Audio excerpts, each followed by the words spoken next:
प्रश्न है 10 सेमी त्रिज्या वाले दो समान वृत्त है, यदि उभयनिष्ठ अनुस्पर्श रेखा की लंबाई 26 सेमी है तो उभयनिष्ठ तिर्यक स्पर्श रेखा की लंबाई सेमी में क्या है। देखो 10 सेमी दोनों जो सर्किल है उसकी त्रिज्या है वो 10 सेंटीमीटर और 10 सेंटीमीटर है। उभयनिष्ठ अनुस्पर्श रेखा की लंबाई जो दे रखी है 26 बराबर अंडरूट के अंदर केंद्रों के बीच की दूरी का स्क्वायर, तो केंद्रों के बीच की दूरी का स्क्वायर डी ले लिया, डी स्क्वायर माइनस त्रिज्याओं के अंतर का स्क्वायर होता है, त्रिज्या दोनों की 10 10 ही है, तो 10 में से 10 घटाऊंगा और इसका स्क्वायर करेंगे कि ये तो 0 हो गया, तो 26 बराबर क्या आया अंडरूट के अंदर डी स्क्वायर। अब देखो ये स्क्वायर से अंडरूट हट गया, क्योंकि अंडरूट का मतलब क्या होता है उसके ऊपर घात 1/2 है, 2 से 1/2 कैंसिल हो गया, तो ये बराबर कितना आया, डी बराबर कितना आया, ये लो ठीक है, डी बराबर 26 आया, यानी केंद्रों के बीच की दूरी आ गई 26। अब हमें उभयनिष्ठ तिर्यक स्पर्श रेखा की लंबाई ज्ञात करनी है, उभयनिष्ठ तिर्यक स्पर्श रेखा की लंबाई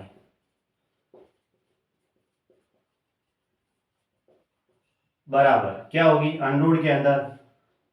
केंद्रों के बीच की दूरी का स्क्वायर है ना, केंद्रों के बीच की दूरी 26 आई, 26 का स्क्वायर माइनस त्रिज्याओं के योग का स्क्वायर, त्रिज्या दोनों की 10 10 सेंटीमीटर है, 10 10 का 10 10 10 जोड़ेंगे तो 20 हुआ, तो 20 का स्क्वायर ऐसे। तो ए स्क्वायर माइनस बी स्क्वायर का फॉर्मूला लगा देते हैं, तो 26 का स्क्वायर माइनस 20 का, 26 प्लस 20 तो 46 हो गया, और 26 में से 20 गया 6। अब देखते हैं 46 को हम क्या लिख सकते हैं, 23 को 2 से गुणा करेंगे तो 46 होता है, ठीक है, इसको ऐसे लिख सकते हैं 23 गुणा 2,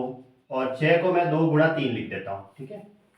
अब 6 को 2 गुणा 3 लिखा, 46 को 23 गुणा 2 लिखा, 23 तो है वो अभाज्य संख्या है, और इस अब देखो इनका वर्गमूल लेंगे तो 2 का 2 गुणा 2 का तो वर्गमूल 2 बाहर आ जाएगा, और 23 दिया गुणसितर अंदर रह जाएगा, तो कितना रहा 2 अंडर 69 है ना, ये 2 अंडर 69। कौन सा ऑप्शन सही है, फिर ऑप्शन ए सही है, 2 अंडर 69। अब दी गई आकृति में ओ वृत्त का केंद्र है और पीओक्यू जो है, पीओक्यू जो दे रखा है ये वाला कोण 54 डिग्री है, तो पी आर क्यू की माप बतानी है, नहीं हमें क्या बतानी है, इस वाले एंगल की वैल्यू बतानी है, इस वाले एंगल की पी आर क्यू की। तो अब बताइए एक जो केंद्र जो सेंटर पॉइंट होता है इसके चारों ओर का कोण कितने का होता है, पूरा एक सर्किल का 360 डिग्री का, तो ये 360 डिग्री में से माइनस कर दो, है ना, ऐसे 360 डिग्री होता है उसमें से ये 54 ऐसे माइनस कर दो,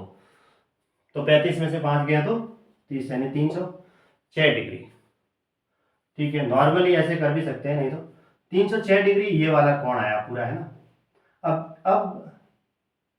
हमें देखो ये तो बना है केंद्र पर बना कोण है, ये बाहर वाला ये केंद्र पर बना कोण है, और इसके समक्ष ये परिधि पर बना कोण कितने का होता है, परिधि पर बने कोण का दुगुना होता है केंद्र पर बना कोण, तो 306 के अंदर सीधा 2 का भाग दे दो, कितना आया 153 डिग्री, 153 डिग्री, यानी ऑप्शन डी राइट है, 153 डिग्री ये इसका राइट हुआ, वैसे डिग्री में लिखा हुआ है तो 153 डिग्री आया।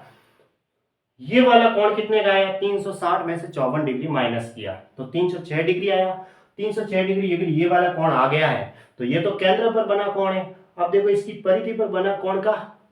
दुगुना होता है ये तो उसका आधा कर दो, तो ये वाला आर आ जाएगा पी आर क्यू, तो आधा किया तो कितना आया 153 डिग्री, ठीक है, ये ऐसे।